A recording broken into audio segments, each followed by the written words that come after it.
Hey YouTube. Today I want to do an album on this band that I kind of like.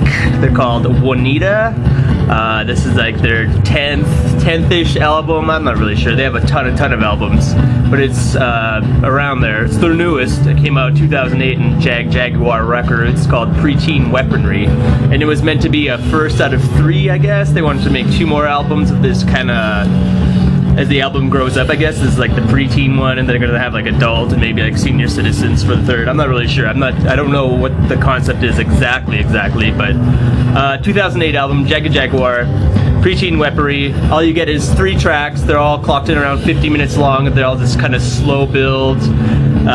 Like it's still got the typical, if you know anything about Oneida, they got this kind of 70s garage rock, acid rock, psychedelic vibe mixed in with like a lot of stoner metal and stuff like that. It's super experimental, a good rock and roll band.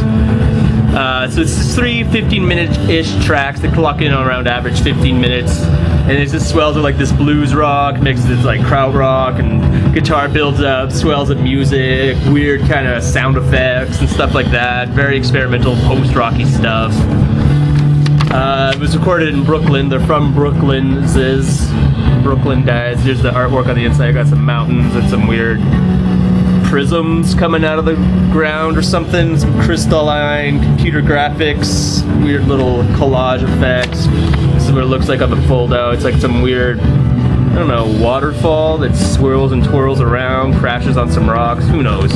It kind of represents the music on here, because the music kind of swirls and twirls around. It's kind of like a controlled, focused frenzy, like a frenzy of music, but it's all like on purpose, very like concentrated.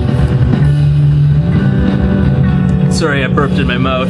But yeah, it's just typical long, bluesy, 70s kind of rock and roll vibe mixed with experimental today vibe. Oneida, 2008.